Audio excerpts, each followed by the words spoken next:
एक राजा ने अपनी ही रानी को जेल में डाल दिया, लेकिन उसके बाद जो हुआ वह पूरी दुनिया के लिए मिसाल बन गया। बहुत समय पहले की बात है, एक सुंदर और समृद्ध राज्य था। वहाँ के राजा विक्रमजीत बहुत ही न्यायप्रिय और दयालु थे। उनकी रानी माधवी भी अत्यंत सरल और सच्ची थी। एक दिन राज्य में एक साधु आई।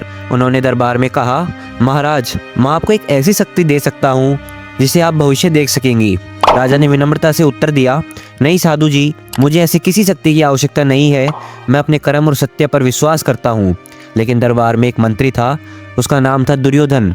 वह बहुत चालाक और लालची था। उसने सोचा, अगर मुझे ये शक्ति मिल जाए तो मैं राजा बन सकता हूँ। रात को दुर्योधन चुपके से साधु के पास गया और बोला, साधु जी, वह शक्ति मुझे दे दीजिए, मैं आपको बहुत सारा सोना दूंगा। साधु मुस्कुराए और बोले, यह शक्ति केवल उसी को मिलती है जो पूरी तरह सच्चा हो। क्या तुम सच में सच्चे हो? दुर्योधन ने झूठ बोला, हाँ साधु जी, मैं बिल्कुल सच्चा हूँ। साधु ने उसे एक चमकता हुआ पत्थर दे दिया और कहा, इसे अपने दिल के पास रखना, लेकिन याद रखना, अगर तुमने एक बार भी झूठ बोला तो यह पत्थर टूट जाएगा और तुम्हारी सबसे बड़ी कमजोरी सबके सामने आ जाएगी। दुर्योधन बहुत खुश हुआ और पत्थर अपने पास रख लिया। अगली सुबह दरबार में एक अजीब घटना घटी। रानी माधवी पर चोरी का आरोप लग गया। कहा गया कि उन्होंने राजकोष से हीरे चुराए हैं।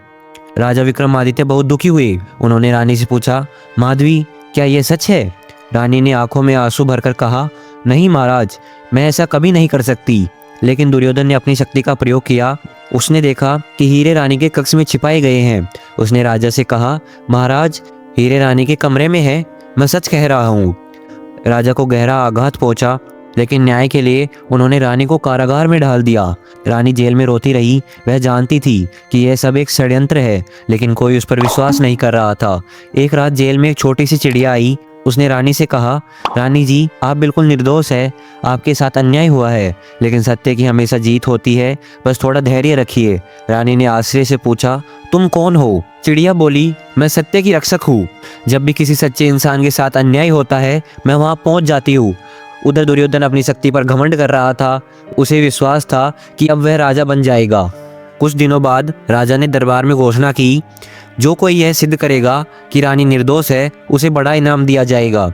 दुर्योधन ने सोचा, यही मेरा मौका है।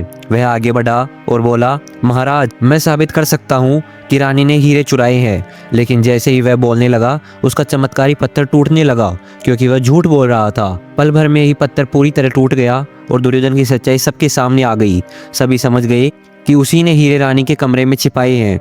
राजा विक्रमजीत को बहुत क्रोध आया। उन्होंने दुर्योधन को कठोर दंड दिया और रानी माधवी को जेल से मुक्त कर दिया। रानी ने राजा से कहा, महाराज, मैंने कभी आप पर संदेह नहीं किया, मुझे विश्वास था कि सत्य की जीत होगी। राजा ने लज्जित होकर कहा, माधवी, तुम्हारी सच्चाई ने मुझे एक बहुत बड़ी सीख दी है, सत्य कभी नहीं हारता।